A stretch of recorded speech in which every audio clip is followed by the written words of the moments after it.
Dans cette nouvelle partie, on va voir ensemble comment faire pour se faire un vrai programme de musculation, qu'on soit dans une salle, qu'on soit pas dans une salle, qu'on soit tout seul chez soi, qu'on ait un petit peu de matériel, beaucoup ou pas du tout. On va voir qu'il est forcément possible de faire quelque chose.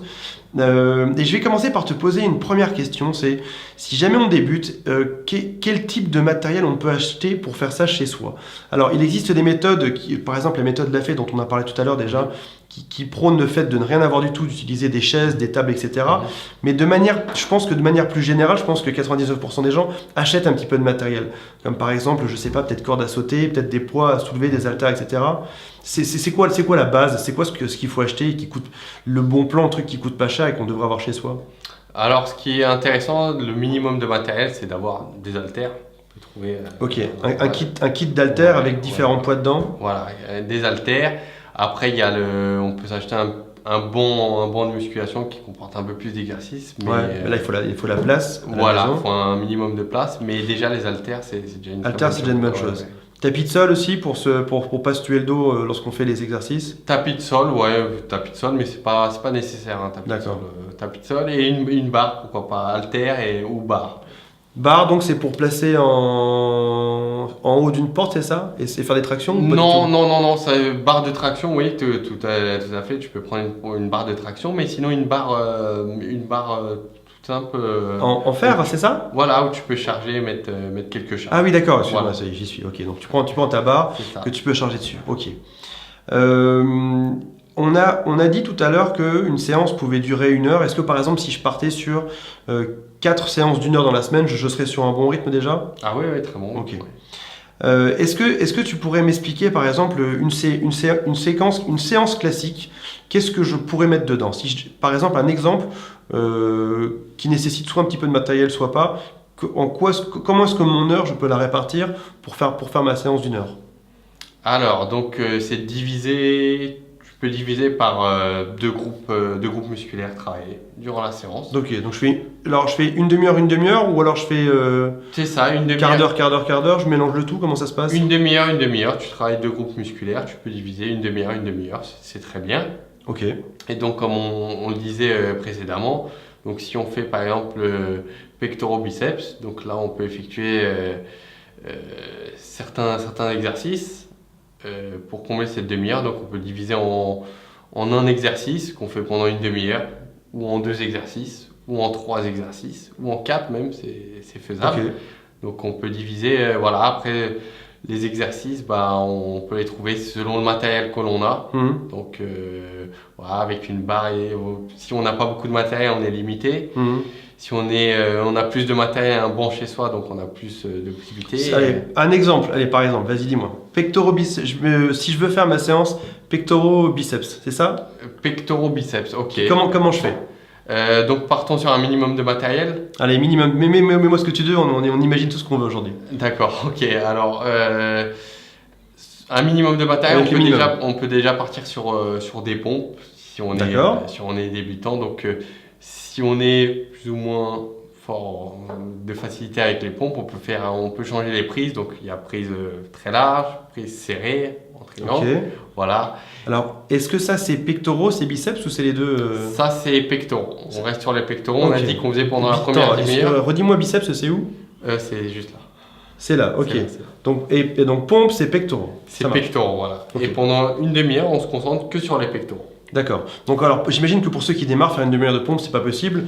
Donc on commence par faire autant de pompes qu'on peut, par exemple, je sais pas, 5, 10, si on démarre. À terme, on en fera peut-être 30 ou 50. C'est ça. Mais on démarre par en faire autant qu'on peut et on alterne les positions. Donc c'est-à-dire prise la plus petite possible pendant 5 un peu plus large et 5 encore plus large. Comme ça, on développe bien toutes les parties du pec. Voilà, on peut prendre au niveau de la hauteur, on peut prendre plus haut, plus bas, on peut se surélever sur ses jambes sur une chaise. Ok. Tout simplement, on met ses jambes et on fait des pompes à terre. Est-ce que si jamais c'est trop compliqué de démarrer à terre, on peut démarrer par exemple sur une table, on met les pieds par terre et on a le haut sur une table, comme ça, ça fait un peu moins de poids. Oui, bien sûr. Ça peut être une bonne chose pour démarrer. Okay. Voilà, faut y aller crescendo et on fait sa série. On se repose pendant 1 minute 30 après. Comme on a dit selon l'objectif, mais 1 minute 30 ça reste une base, entre 1 minute 30 et 2 minutes 30, voilà, le temps de récupérer, de boire un peu d'eau, et on peut repartir sur une série équivalente. Ok, Voilà. donc on se fait, par exemple, là, en l'occurrence, 2 séries de pompes équivalentes. Voilà, c'est ça. Et on reste sur ce rythme. Donc là, si on fait qu'un seul Pendant une exercice, demi-heure. voilà, on peut rester sur les pompes pendant une demi-heure, c'est tout à fait faisable. Mhm. Les pompes, c'est un très bon exercice. Mhm. Et sinon, après, on peut varier. Si on a du matériel, on peut faire d'autres. Si on a des haltères, par exemple, on peut faire des élévations frontales. Donc, C'est comment? des élévations, on prend son haltère Ouais. et en fait, on monte la charge. Je crois on voit, voilà, on monte en cherchant l'intérieur. Donc, voilà, avec une prise Ok. en supination, ça s'appelle, voilà. Et on cherche l'intérieur, et là, si on voit, non, on le voit pas, bah, ça travaille Ouais. cette partie, C'est voilà. cette partie du muscle. Voilà. Et on alterne après ça le bras, on change. Voilà. On commence avec qu'est-ce qu'on met comme poids sur ce genre de barre? Alors, pour la charge, ce qui est important, c'est de rester dans une tranche entre 8 et 15 répétitions.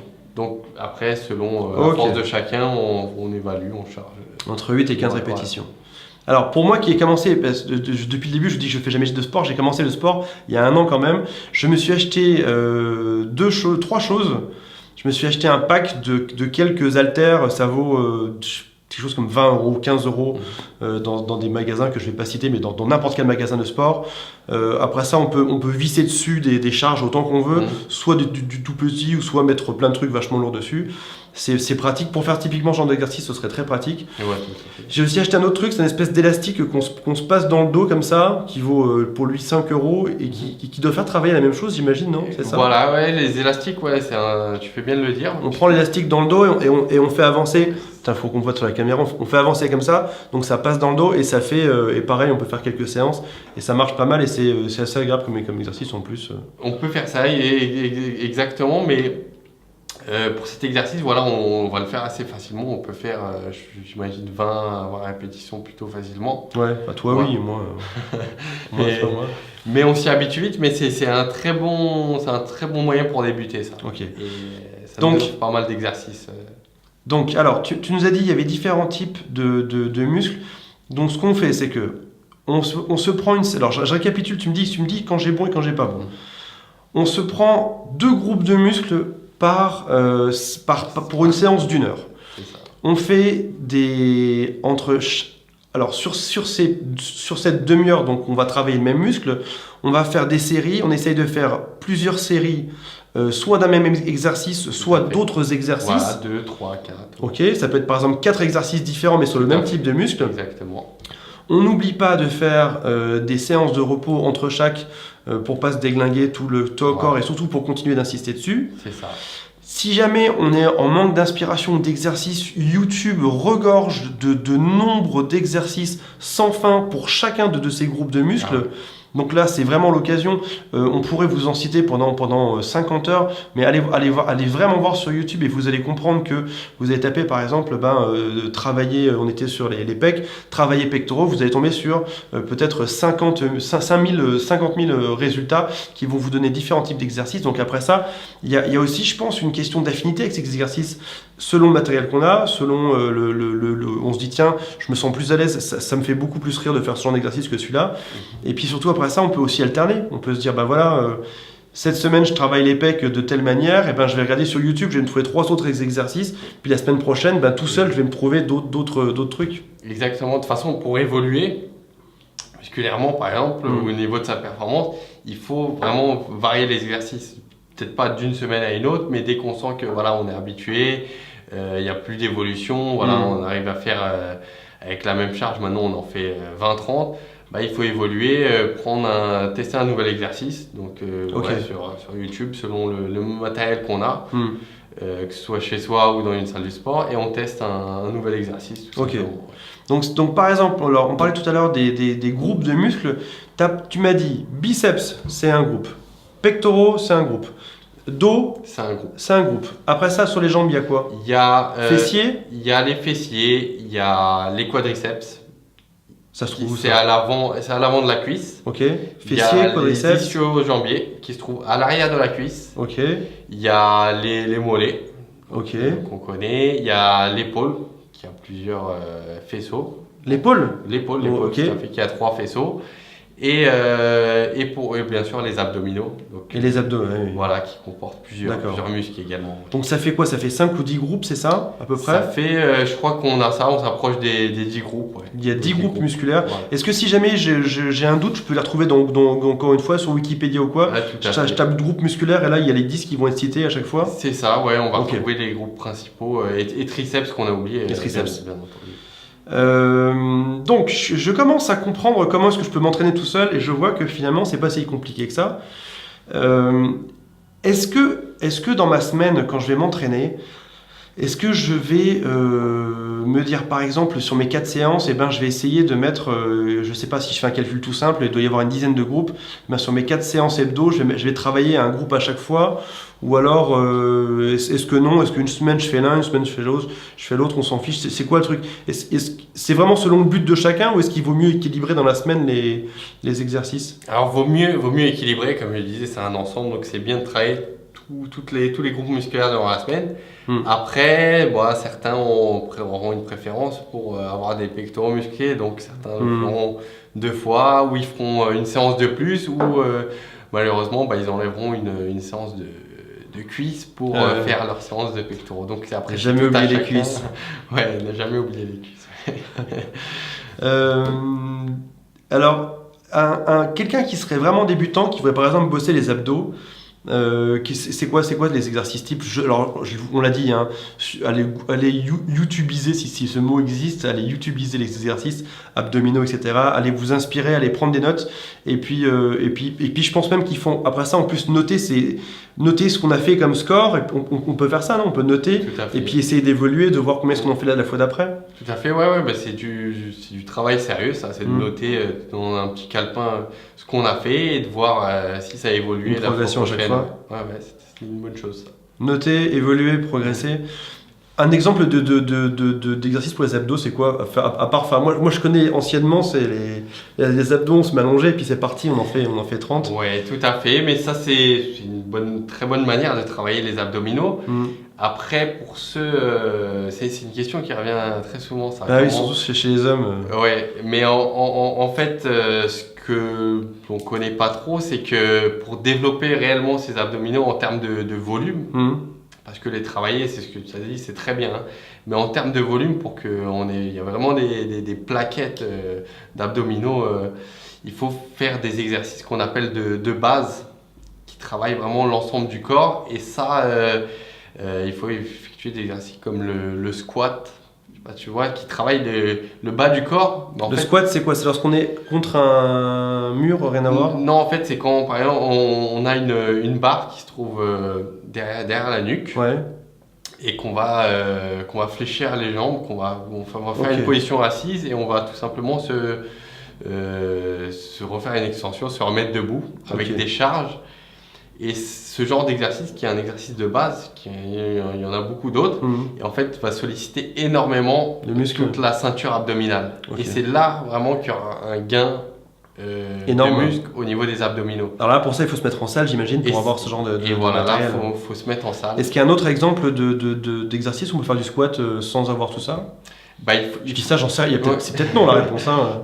Il faut de la charge et chez soi on peut faire sans matériel, c'est bien. Il y aura un travail musculaire. Je peux prendre 2 packs d'eau et puis fléchir 20 fois. On peut le faire, mais le travail ne sera pas le même et il n'y aura pas réellement de gain de volume. D'accord. C'est-à-dire que là, il faut vraiment de la charge si on veut toujours des grosses plaquettes au niveau des abdominaux. Si on veut les travailler, tout simplement, ce que tu dis est très suffisant sans matériel. Il y a des très bons exercices.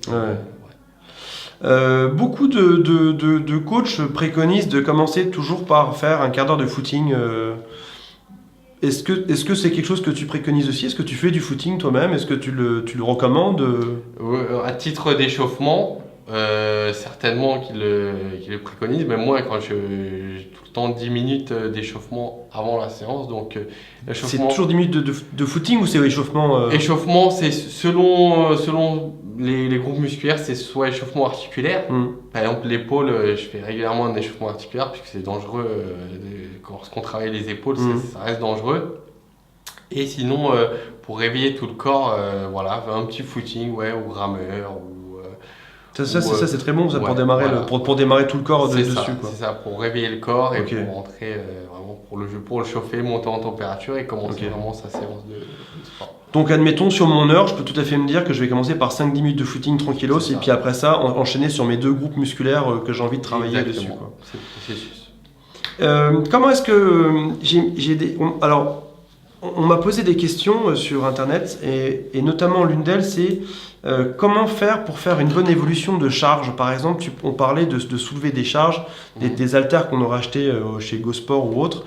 Comment est-ce que je sais est-ce qu'il vaut mieux que je mise sur des très petites charges et faire beaucoup, enfin, je sais pas si c'est de la gonflette ou pas, mais est-ce qu'il vaut mieux en faire beaucoup sur des petites charges? Est-ce qu'il faut mieux en faire quelques-uns sur des très grosses charges? Comment on fait pour trouver le poids idéal de ça, quoi? Très bonne question. Ah, tu vois? Très bonne question, Antoine. Selon, encore une fois, l'objectif qu'on souhaite, en fait, on va charger différemment. Ah bon? Ouais, tout à fait. Si on cherche l'endurance, je sais pas moi, quelqu'un qui fait du foot ou tout simplement qui a envie d'être endurant, voilà, on va privilégier la durée. Donc, évidemment, si on fait 100 répétitions, on va pas pouvoir porter super lourd. Il faudra mettre une charge légère. Donc là, on prendra une charge, disons, qui se situe à 1 kilo, en fait, c'est en termes de pourcentage par rapport à ta force maximum. Si par exemple tu prends biceps 100 kg, je pense pas que tu prennes 100 kg. Non, je pense pas. Tu prennes 100 kg, tu prendras un tiers. 30%. 30%. Donc 30 kg. Ok. Pour travailler la gonflette, comme tu dis, c'est en gros pour être en hypertrophie et travailler le gain musculaire, là on va se situer sur une tranche entre 60 à 75% de sa force maximum. Et si on veut travailler sa force pour avoir un gain de force sur le temps, et là on va faire 80% et plus de sa charge maximum. Ok. Donc c'est comme ça qu'on travaille. Donc endurance, 30%. Alors on fait le test à vide, on regarde ce qu'on peut soulever au maximum, on note sur une feuille, et après ça c'est très simple, on se dit voilà, si je veux bosser l'endurance, je mets à 30% de cette charge et je monte après ça jusqu'à... C'était quoi après ça les deux autres paliers? 80? En fait, endurance c'est tout ce qui est inférieur à 60, voilà. Ce qui est pour le gain musculaire entre 60 et 80. Ouais, ok. Voilà, et de 80 à 100, c'est de la force. De la force pure. Ouais, ok, ça marche. Et comme tu dis, tu as bien fait de le signaler, c'est ce qu'on fait généralement lorsque quelqu'un débute dans une salle de sport ou autre, c'est qu'il teste ses maximums pour les exercices et après il calcule le pourcentage et il sait ce qu'il veut travailler. Et en fonction de ça, il avise quoi. Donc soit l'endurance, soit le gain. Ok. Je vois qu'on a encore quelques minutes dispo sur cette partie-là. La fameuse méthode Lafay, alors c'est la 3e fois que j'en parle, pourtant j'ai jamais lu le livre ni rien, mais j'en entends souvent parler. Est-ce que